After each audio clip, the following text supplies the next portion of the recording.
দেখা যায়।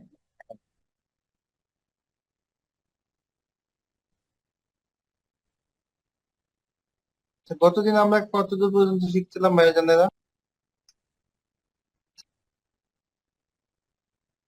কিন্তু আমরা আমরা শিখছিলাম হলো গতদিন ডিভাইড কমান্ড পদ্ধতি।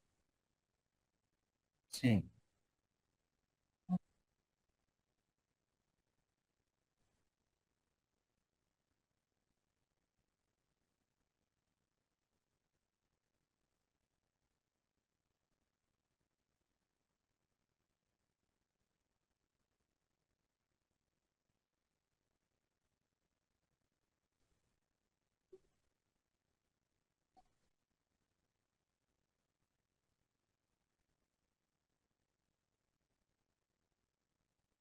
ক্লাস ছিল,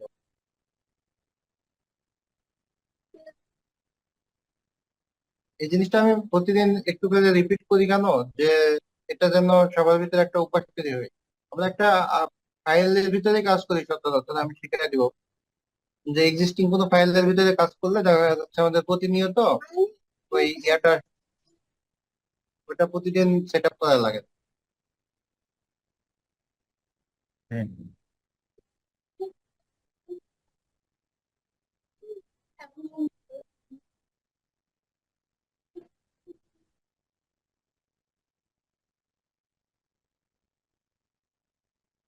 বাবা কথা বলতে, আঙ্কেলের ক্লাস করছে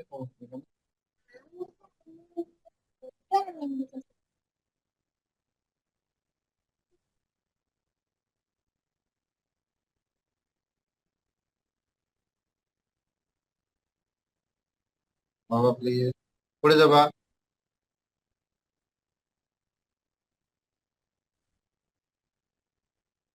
তো ভাইয়া আমি যেটা বলছিলাম যে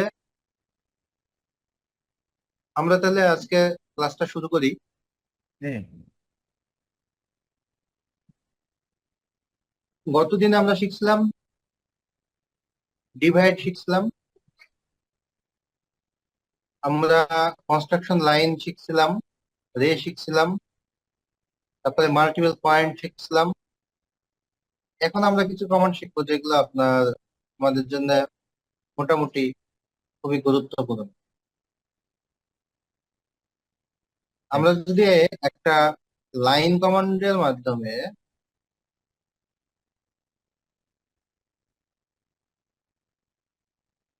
কথার কথা আমরা যদি একটা রেক্টেঙ্গেল আঁকি 1000,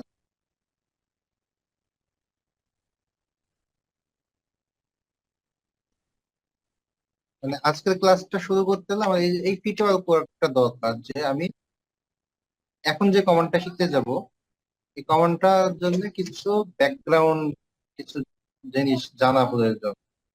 এটা আমরা জানবো, জানার পরে ইনশাল্লাহ আমাদের ক্লিয়ার হবে। 500,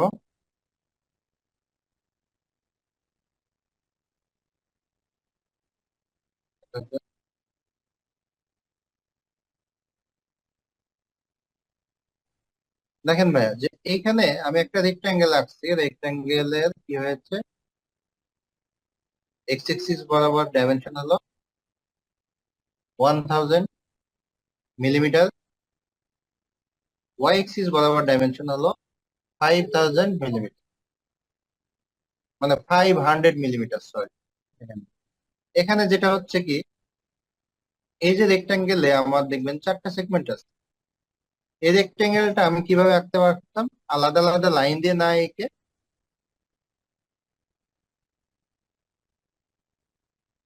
এক্স এক্সিস ওয়াই এক্সিস বরাবর আমি ডাইমেনশন দিতাম এভাবে 1000, 500, এভাবে আমি আঁকতে পারি। তাই। এইরকম রেক্টেঙ্গেলের ক্ষেত্রে বা কোনো একটা এনক্লোজ সারফেসের ক্ষেত্রে, রেক্টেঙ্গেল হোক বা আপনার রেক্টেঙ্গেলের জায়গাতে আপনার পলিগন হোক, এরকম একটা পলিগনের যে ইয়াটা আপনাকে দেখায়, এই যে পলিগনের রেক্টেঙ্গেলের পরে আর একটা পলিগন আছে এরকম, আমি যদি 4টা না 6টা সাইড দিয়ে একটা পলিগন আঁকি, অর্থাৎ কটা ইনস্ক্রাইব সার্কেল আর সার্কেল সার্কেল দুইটা, এরকম একটা পলিগন হলো 6টা সাইডে। এটা দেখেন, এটা একটা পলিলাইন, আর এইটা হলো রেক্টাঙ্গেল, এইগুলো ডিফারেন্ট। মানে এইটাকে আমি সিলেক্ট যদি করি তাহলে একবারে সিলেক্ট হচ্ছে, রেক্টাঙ্গেলটাকে সিলেক্ট করলেও আমার একবারে সিলেক্ট হচ্ছে, আর এই লাইন গুলোকে সিলেক্ট করলে কি একবারে সিলেক্ট হচ্ছে না। এইগুলোকে যদি আমি একবারে সিলেক্ট করতে চাই, সেক্ষেত্রে আমাকে একটা কমান্ড দিতে হয়, সেটাকে বলে বি পলি বলে, BPO। এন্টার দিলে পিক পয়েন্টটা সিলেক্ট করার পরে এন্টার দিবেন আবার কিবোর্ডে। এন্টার দিলে দেখবেন যে হচ্ছে এটা পলি হয়ে গেছে। কিন্তু এখানে দেখবেন যে হচ্ছে এই যে পলিটা হওয়ার পরে সে কিছু লাইন, নিচে যে লাইন গুলো ছিল সেগুলো কিন্তু থেকে গেছে। আলাদা কিছু লাইন সে হায়ার করে নিয়ে আসছে, নিয়ে এসে ওই সার্ফেসটাকে মানে এনক্লোজ যে এরিয়াটা পেয়েছে, এই এনক্লোজ এরিয়াকে ধরে সে একটা পলিলাইন তৈরি করে ফেলেছে। ব্যাপারটা কি বুঝতে পারলেন? জি, বোঝা গেছে। এখন যেটা হলো, আমরা যেটা শিখবো, এই এনক্লোজটা এটা হলো BPO দিয়ে পলিলাইন ক্রিয়েট করলাম। সেটা আপনার অন্য ক্ষেত্রে হতে পারে, যেরকম একটা রেক্টাঙ্গেল দিয়ে আঁকলাম,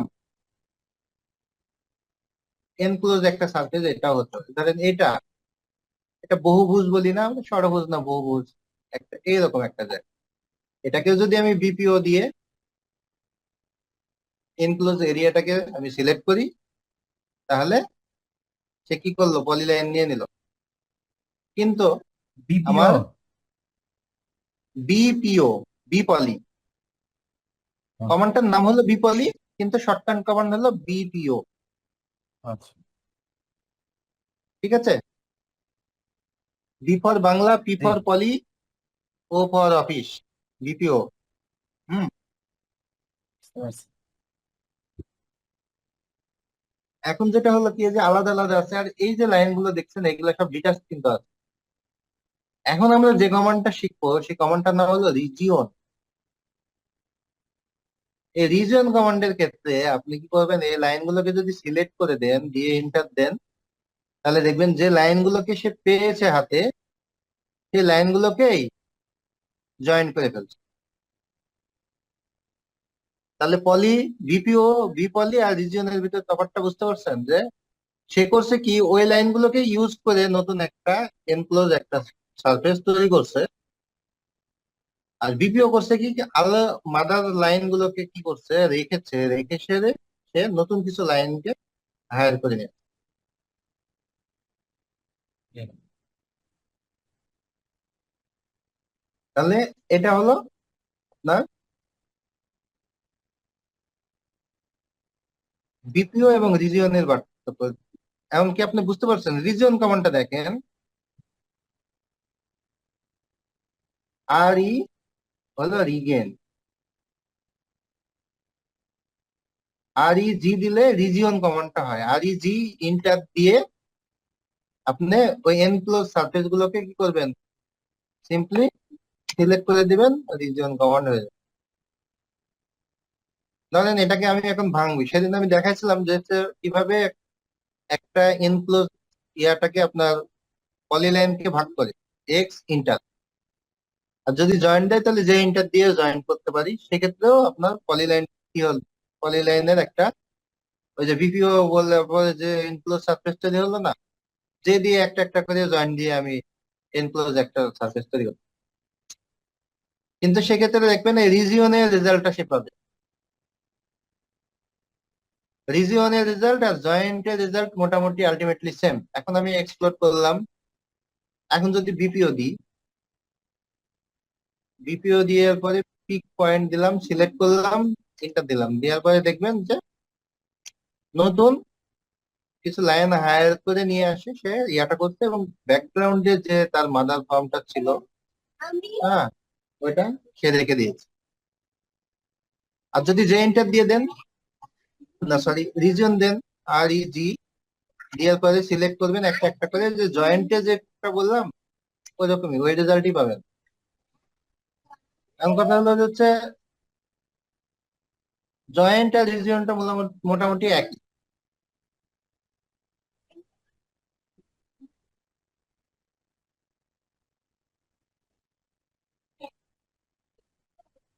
এখন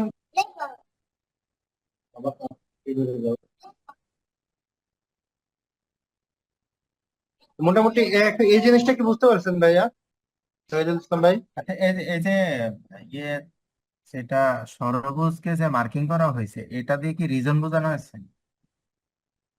রিজনটা হলো কি, আপনার এখানে যেটা আছে রিজনটা আমি বললাম যে এটা ধরেন x x inter, x inter, হ্যাঁ, ভাঙছেন। এটা করছে কি এখন আপনার, এই যে এখান থেকে রিজন কমান্ডটা আর ইজি দিয়ে রিজন কমান্ড দেবেন, আর ই জি, রিজন কমান্ড, হ্যাঁ। হ্যাঁ, নেওয়ার পরে আপনি কি করলেন, ইনক্লুড সারফেসটাকে সিলেক্ট করে ইন্টার দিলেন, দিয়ে এটা রিজিয়ন হয়ে গেল, হ্যাঁ। রিজন হলো না, জি। এটার একটা জয়েন্ট সারফেস। আর পলিলাইনের ক্ষেত্রে কি করলেন, যে হচ্ছে সে রিজিয়নটা পাচ্ছে ঠিকই, কিন্তু ব্যাকগ্রাউন্ডে তার কি হচ্ছে, ওই যে এক্সট্রা এক্সট্রা ছাড়া ছাড়া যে লাইন গুলো ছিল না, সেগুলো থেকে যাচ্ছে। তাহলে এটা গেল হলো পলিলাইন, রিজিয়ন, দুইটা কমান্ড আমরা শিখলাম। এবার আসা যাক, আমরা একটা কমান্ড আছে সেটা হলো ক্লাউড। ক্লাউডটা মূলত ইউজ হয় হলো কোনো জিনিসটা, আমি একটা ড্রয়িং করছি কোনো জিনিসটাকে হাইলাইট করার জন্য। কথার কথা, আমার এখানে একটা বড় প্ল্যান আছে,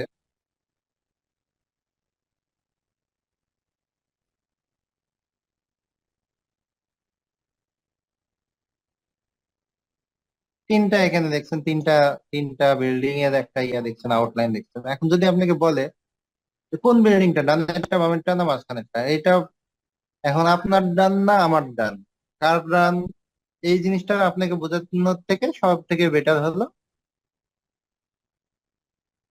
এইটা দিয়ে আপনি একটা ক্লাউড, একটা মার্ক দিয়ে বুঝাই দেওয়া যাচ্ছে, আমি এই বিল্ডিংটাকে বোঝাচ্ছি যে এই বিল্ডিংটাতে তুমি কাজ করবা। এই ড্রয়িং এর ক্ষেত্রে এভাবে আমরা ক্লাউড করে দিই, যে আবার মেসেজেও লিখে দিই, হ্যাঁ, please work with the file which is in cloud mark, হ্যাঁ। ঠিক। এরকম ধরনের আমরা একটা স্পেসিফিকেশন বলে দিই যে হচ্ছে এই ধরনের ক্লাউড মার্ক করা ফাইলটাতে তুমি কাজ করো। সেই জন্য এই ক্লাউডটা মূলত ইউজ হয়, যে কোনো আমরা একটা বড় ড্রয়িং এর ভেতরে যে একটা স্পেসিফিক কোনো জিনিস বা কোনো একটা নোট দেওয়ার জন্য এই ক্লাউডটা ইউজ করি। ক্লাউডটা জেনারেট করবো কিভাবে? এই যে আপনার রেক্টেঙ্গলটা যে আগে আঁকলেন এর হ্যাঁ, পাশে এই যে আবার এখানে হচ্ছে। যেটা দেখছেন না ক্লাউড, ক্লাউড জি। কয়েক ধরনের আছে, রেক্ট্যাঙ্গুলার ক্লাউড আছে, পলিগনাল আর ফ্রি হ্যান্ড আছে, হ্যাঁ। হুম, প্রথমে রেক্ট্যাঙ্গেল এখানে যাবেন, ক্লাউডে যাবেন, যাওয়ার পরে রেক্ট্যাঙ্গুলার যেটা আছে এটা দিবেন। এখন দেখেন ক্লাউডের কিছু জিনিস আছে, সেটা হলো এই ক্লাউড কমান্ডটা নিয়ে কোনো কাজ না করে যখন ড্রপ, এই তিনটা অ্যারো, চারটা অ্যারো আছে না আপনার কিবোর্ডে, চারটা অ্যারো নিচের অ্যারোতে যাবেন, যাওয়ার পরে যে arc length, rectangular, polygonal, free hand, style, modify, এই যে আর্ক লেন্থটা যায় চেঞ্জ করবেন। দেখেন কথার কথা, আপনি আর্ক লেন্থ দিলেন 100, দিয়ে সেরে এবার ক্লাউডটা আঁকাবেন, দেখবেন হচ্ছে যে ক্লাউডের ইয়ার সাইজটা আর ছোট হয়ে গেছে না। আগে জি। এই এয়ারপ্লেনটা কত বড় ছিল, এয়ারপ্লেনটা কি হয়ে গেছে, ছোট হয়ে গেছে। এই জিনিসগুলো চেঞ্জ করবেন। তারপরে আবার আসেন ক্লাউডে, এই যে ব্যাক ইয়েতে যান, এখন আপনি মনে করছেন রেক্টাঙ্গুলার, নাম এটাকে পলিগনাল ক্লাউড করে। পলিগনাল ক্লাউড কি, যে আপনার বহুভুজ থাকবে, শুধুমাত্র রেক্টাঙ্গেল না। হতে পারে আমার ড্রয়িংটা এই জায়গাটার ভিতরে আছে, আমি এভাবে দেখালাম যে হচ্ছে এই অংশটা ক্লাউড মার্ক করা আছে। বুঝছেন ভাই? এটা হলো ক্লাউডের হ্যাঁ, আর একটা বিশেষ ব্যবহার, যে ক্লাউডটাকে এভাবে ব্যবহার করে। এটা আপনি প্র্যাকটিস করবেন। কনফিউশন থাকলে অবশ্যই রেকর্ডেড ক্লাসটা দেখে নেবেন, অথবা আমাকে সামনের দিন জিজ্ঞাসা করবেন। তারপরে দেখেন আর একটা জিনিস বলছি, যে হচ্ছে এই এটাতে আমাদের আর একটা কমান্ড আছে, ইম্পর্টেন্ট, ভেরি ইম্পর্টেন্ট কমান্ড, খুবই ইউজফুল হয়। সেটা হলো হ্যাজ এবং গ্রেডিয়েন্ট। হ্যাজ, গ্রেডিয়েন্ট, আমরা বিভিন্ন ওয়াল বোঝানোর জন্য বা বিভিন্ন ড্রয়িং এর ভিতরে স্পেসিফিক কিছু জিনিসপত্র বোঝানোর জন্য বিভিন্ন রকমের সিম্বল ইউজ করি। যেরকম আমরা কলামের ইউজ করার জন্য কনক্রিটের একটা হ্যাশ দিই। আবার যদি মনে করি যে আমরা ইয়ার ইউজ করব না, ব্রিক ওয়াল বোঝানোর জন্য একটা হ্যাশ দিই। এরকম বিভিন্ন ক্ষেত্রে বিভিন্ন ধরনের হ্যাশ দিই আমরা, যেটা হ্যাশটা কি করে আমাদেরকে ড্রয়িংটাকে স্পেসিফিক করতে হেল্প করে, যে এটা দিয়ে ব্রিক ওয়াল বোঝাচ্ছে, এটা দিয়ে কনক্রিট ওয়াল বোঝাচ্ছে। হ্যাঁ, এই হ্যাশ গুলো আপনারা কি ড্রয়িং এ দেখছেন না শহীদুল ইসলাম ভাই, যে ওই ড্রয়িং এর ভিতরে বিভিন্ন ধরনের হ্যাশ আছে, হ্যাশ থাকে, কলামে এক ধরনের হ্যাশ থাকে, ওয়ালে এক ধরনের হ্যাশ থাকে। দেখছেন কি, খেয়াল করছেন কি এগুলা? হ্যাশ বলতে এখানে কোনটা বোঝানো হচ্ছে? আমি তো কোন সিম্বলটা, এই যে এটা এটা এই যেটা দিলেন পরে? আমি বলছি হ্যাশ জিনিসটা দেখছেন, হ্যাশ জিনিসটা আপনাকে বোঝায়। আমি একটা ড্রয়িং ওপেন করি, একটা ড্রয়িং ওপেন করে বোঝায় আপনাকে হ্যাশ জিনিসটা আসলে কি। এটা আপনি হয়তো দেখছেনও, কিন্তু এটার নাম যে হ্যাশ সেটা জানেন না।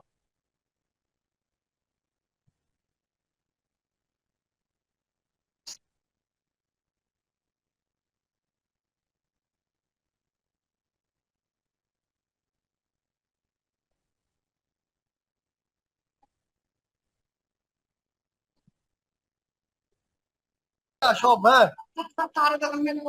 মানে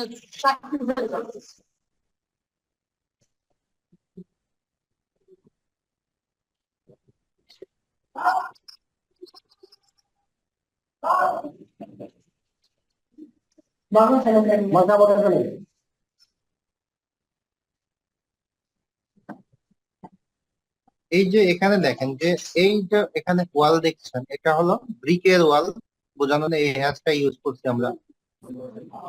এটা কনক্রিটের ওয়াল বা কলাম বোঝানোর জন্য কনক্রিটের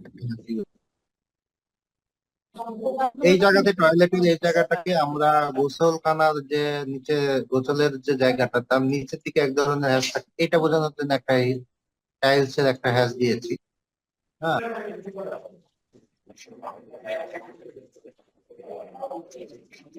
এই ডট হ্যাশটার ডট যে মধ্যে লাইন, এটা এটা এটাকে হ্যাশ হ্যাশ বোঝাচ্ছে, ডট ডট মতো যে, না, এই যেটা আপনার ভিতরে যে ইয়ে করা আছে তারপরে লাইনে। সলিড হ্যাশও ইউজ করি আমরা বিভিন্ন ক্ষেত্রে। হ্যাঁ, তারপরে এই যে এই হ্যাশটা ইউজ করছি ফার্নিচার বোঝানোর জন্য, যে সেটাতে আপনার ফার্নিচার বোঝাচ্ছে, ফার্নিচার বা কোনো ক্যাবিনেট আছে এটা বোঝানোর জন্য এই হ্যাশটা ইউজ করছি। কারণ আপনাকে লিখে দিতে হবে যে হচ্ছে কোনটা দিয়ে কোনটা ইউজ করে, এটা নট ম্যান্ডেটরি। যারা নিয়মিত এই অটোক্যাড সফটওয়্যারটা ইউজ করে তারা এটা দেখলেই বুঝতে পারে যে এটা ব্রিকের ওয়াল বোঝাইছে। বুঝতে পারছি। আমার কথা কি বোঝা যাচ্ছে ভাইজানেরা? বোঝা যাচ্ছে ভাই। হ্যাঁ, এখন বলি যে হচ্ছে এই যে হ্যাশটা আমরা এখন কিভাবে দেব।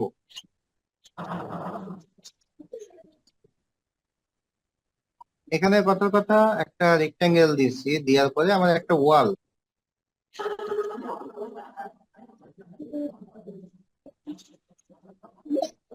আমার 10 ফিট বাই 5 ইঞ্চির একটা ওয়াল। আমি এই ওয়ালটাকে কি করবো আমরা, দিকে দেখা যাবো কি এই সিনটা দিব। দেওয়ার পরে দেখেন পিক পয়েন্টের পরে আমরা পিক পয়েন্টটাকে সিলেক্ট করব। সিলেক্ট করার পরে বা আগে আমরা এই হ্যাশটাকে সিলেক্ট করে নিব, যে দিব এই হ্যাশটাই দিতে চাই।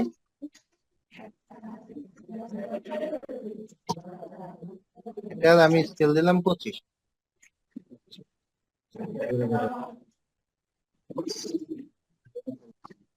হ্যাঁ, এই যে হ্যাশটা এখন দেখা যাচ্ছে আমরা এটা, এখন দেখেন সিলেক্ট করার পর পরে এই মেনুটা ওপেন হচ্ছে অটো। এখানে হ্যাশের ভিতরে যে অ্যাঙ্গেল আছে, হ্যাশের স্কেল আছে, হ্যাশের ট্রান্সপারেন্সি এর একটা অপশন আছে, এটাকে বাড়ানো কমানো যাবে। হ্যাশের কোয়ালিটি আছে, দেখেন এই যে সলিড, সলিড হ্যাশ বলতে গেলে যেটাকে আপনার একটা লাইনটাকে মোটা করে দেখালে যেটা হয় যে আপনার অনেক বেশি মোটা। এখন এখানে আমার এই দেখেন কালার চেঞ্জ করা যায়, এখানে বাই লেয়ার বিভিন্ন ধরনের চেঞ্জ করে করে কালার দেওয়া যায়। সলিড ঠিক আছে আমার এটা। আমি এখন কি করছি, ট্রান্সপারেন্সি বাড়াই দিচ্ছি। ট্রান্সপারেন্সিটা এই জিনিসটা যে এর নিচে যদি কোনো লাইন থাকে সেই লাইনটাকে দেখতে পাবে। ধরেন এখানে আমি নিচে লাইন দিয়েছি, আর এই হ্যাশ আলা সলিড যে হ্যাশটা এটা আমার এই যে নিচে দেখছেন দেখা যাচ্ছে। ট্রান্সপারেন্সি এটাকে যদি সিলেক্ট করে যদি ট্রান্সপারেন্সিটাকে আমরা কমায় দিই, তাহলে ওইটা অতটাই ইনভিজিবল হবে। হ্যাঁ, যখন প্রিন্ট দিবেন তখন প্রিন্টের এটা আইবেই না, দেখবেন যে হচ্ছে সব রেডে ইয়া করে নিবে। আর ট্রান্সপারেন্সিটা যখন বেড়ে যাবে তখন এটা মানে দেখার ইয়াটা বেড়ে যাবে। এই তো এই লাইট হয়, ট্রান্সপারেন্সিটা মূলত লাইট। এখন এই হ্যাশটাকে যদি আপনি বিভিন্ন ইয়াতেও নিতে পারেন। এখন ধরেন এইটা হ্যাশ আসলো, এখান থেকে আপনার কি করবেন, সিম্পলি চেঞ্জ করার সময় ড্রপ ডাউন এখানে যাবেন, বিভিন্ন ধরনের হ্যাশ আছে, সিলেক্ট করবেন, যেটা সিলেক্ট করবেন সেটা নিবেন। সিলেক্ট করে দিয়ে এই যে ক্লোজ হ্যাশ এডিটরে গেলেই হ্যাশটা ক্লোজ হয়ে গেল। হ্যাশ নিচ্ছি না।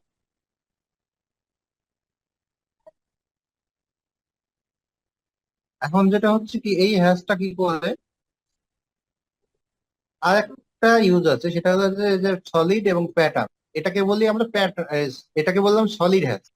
যেটা প্যাটার্ন বলছি, এখানে যে প্যাটার্নটা যদি অন করে দিই, প্যাটার্ন অন করলে আমার কি হবে, এই যে এই প্যাটার্ন গুলো অন, বিভিন্ন ধরনের প্যাটার্ন। এখন ধরেন কথার কথা আমি যদি এই হ্যাশটা দিই, দেখেন এই দেখেন এটা একটা প্যাটার্ন, এটা একটা হ্যাশ দিই, এটাকে শো করছে না, তখন কিসের সমস্যা জন্য হলো যে স্ক্রিনটা বেশি বড় হয়ে গেছে। দেখেন হ্যাঁ, এখন শো। জি বলেন। আপনি যে ড্র করতেছেন এটা সাথে সাথে আসলে ভালো হইতো, এটা একটু পরে আসে তো ওই জন্য বোঝা যায় না যে আসলে যেটা বলছেন এটা আসলে কোনটা। এই একটা হ্যাঁ, প্রবলেম ওই তো আছে। রেকর্ডেড ক্লাস তো আমরা দিব, এই জন্য আসলে কি বলবো, অনলাইনে অনেক প্রবলেম বুঝছেন। অনলাইনে ক্লাস নিতে আমার এর জন্য ভালো লাগে না, যে আমি নিজেও মজাটা পাইনি, এই যে আপনারা চুপ করে আছেন, বসে আছেন, বাইরের থেকে নয়েজ, হ্যাঁ, এটাতে হলো আমার কি, আমি নিজেও মজা পাই না, আমি একা একাই বুক করছি, কোনো কেউ আমার সাথে কথা বলছে না, হ্যাঁ না কিছু বলে না, কোনো ইন্টারেকশন নাই, এর জন্য আমি অনলাইনটা খুব অপছন্দ করি। হুম। অনলাইনে আর এটা তো আমি এর আগে দুইটাই ইয়ে করছি, সেটা অডিও ক্লাস ছিল অনলাইনে। অডিওতে তো প্রবলেম হয় না, বাট ভিডিওতে আপনি যেটা ড্র করতেছেন এটা আসতে দেরি হচ্ছে। দেখুন ভাই, এই অডিওতে কি আর অটোক্যাড শেখানো সম্ভব বলেন? হ্যাঁ, না অডিও, না, তা তো সম্ভব না। অটোক্যাডটা হলো এমন একটা সফটওয়্যার, যদি পারেন যে হাতে কলমে যদি আপনি হাতে ধরে শিখাতে পারতাম তাহলে আরো ভালো হতো। আপনি আমার সাইড এটা থেকে ভালোই তো দেখতেন হয়, একটা গাইড কিবোর্ড, করছে। কিবোর্ডটাকে কিভাবে ইউজ করছি, কিবোর্ডটাকে কিভাবে আহ এক্স্যাক্টলি কিবোর্ডটাকে এক্স্যাক্টলি। কিভাবে অবস্থা এখন তো আমি অবস্থা দেখতেছি না আপনি, ব্যবস্থা করে, জি জি, এটা যদি দেখাতে পারতাম আপনি আরো ভালো হতো। আমি বলতেছেন যখন আপনি ড্র আঙুল দিয়ে করতেছেন কিন্তু এখানে দেখাচ্ছে একটু পরে, তো এটা ক্যাচ হ্যাঁ, করতে পারতেছি না যে কোনটা ক্লিক করলেন কোনটা আসলো। এটা কি অডিওতে কি ও, আপনার সাথে সাথে দেখাবে? হ্যাঁ অডিও, ইয়েতে যখন আমরা রেকর্ডেড ক্লাস দেখাবো না, ওটাতে আপনি তাড়াতাড়ি জি, পাবেন। আচ্ছা, ঠিক রেকর্ডেড আছে। ক্লাস এর আগে পাইছেন না? আমি দেখিনি এখনো, আচ্ছা দেখবো, দেখি দেখবো দেখতে দেখি। হবে ভাই, এই তো 3টা ক্লাস হয়ে গেল, আপনারা রেকর্ডেড ক্লাস দেখেন না। আমি দেখবো, এদের পর থেকে দেখবো স্টুডেন্টরা আর কি, যদি না দেখে প্র্যাকটিস তাহলে করবো। কিরকম হলো বলেন তো? প্র্যাকটিস করবো, কারণ প্র্যাকটিস না করলে আমি আমি নিজেও কত কষ্ট করে আপনাদের জন্য ভিডিও বানাই, তারপরে করি কি জানেন, এই ভিডিওটাকে আবার এডিট করি, করে সেরে ব্যাড যে সমস্ত নয়েজ টয়েজ আছে সেগুলোকে আবার সুন্দর করি করে সেরে তারপরে আপনাদের কাছে পাঠাই। না, সবগুলোই দেখবো এসে, তাহলে সময়টা ইনশাআল্লাহ সবাই দেখতে পাবে। দেখবেন, সমস্যা নাই। এখন যেটা আমরা একটু আগাইনি, আজকে হ্যাশ পর্যন্তই শিখবো, হ্যাশের বেশি আর আগাবো না, বুঝছেন? ঠিক আছে। হ্যাঁ, এখন এই হ্যাশটাকে আবার আর একটা প্যাটার্নে আমরা ইউজ করি। সেখানে দেখেন, এখানে দেখবেন গ্রেডিয়েন্ট বলে একটা অপশন আছে। আর গ্রেডিয়েন্টের আবার বিভিন্ন স্টাইল আছে।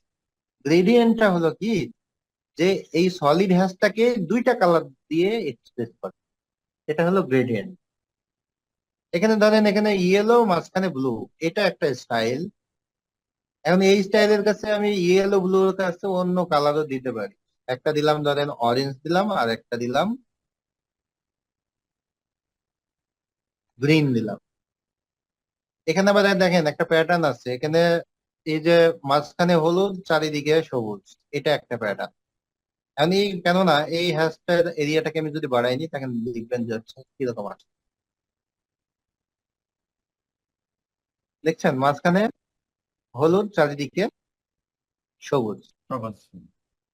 আপনি চাইলে এখন একটা বাংলাদেশের পতাকাও তৈরি করতে পারেন, নাকি কেউ মানা করবে না? হ্যাঁ, এই তো বাংলাদেশের পতাকা, একটা কনসেপচুয়াল বাংলাদেশের পতাকা হয়ে গেল। হ্যাঁ, তো এটা ধরেন একটা প্যাটার্ন। ধরেন আমার রেড এবং গ্রিন, তারপরে আমি ধরেন আর একটা দিচ্ছি কি, রেডটা হলো বাইরের দিক থাকবে, ভিতরে গ্রিন থাকবে। রেডটা নিচে থাকবে, উপরে গ্রিন থাকবে। রেডটা নিচে থাকবে, উপরে গ্রিন থাকবে। এরকম বিভিন্ন ধরনের প্যাটার্ন আছে, এটাকে এটাও আপনার বিভিন্ন ক্ষেত্রে আমরা ইউজ করি। আমি যেরকম গতদিন একটা ক্ষেত্রে প্যাটার্নটা ইউজ করলাম, আপনাদেরকে দেখাই, শেয়ার করি। আমি এই গ্রেডিয়েন্টটা ইউজ করলাম আমার নিজের একটা ড্রয়িং এর ক্ষেত্রে। আসলে এই ড্রয়িং গুলো নিজের ক্রিয়েটিভিটি থেকেও আসে অনেকটা মাঝে মাঝে, যে আপনি কিভাবে আপনার ক্লায়েন্টের কাছে আপনি প্রেজেন্টেশনটা দিবেন।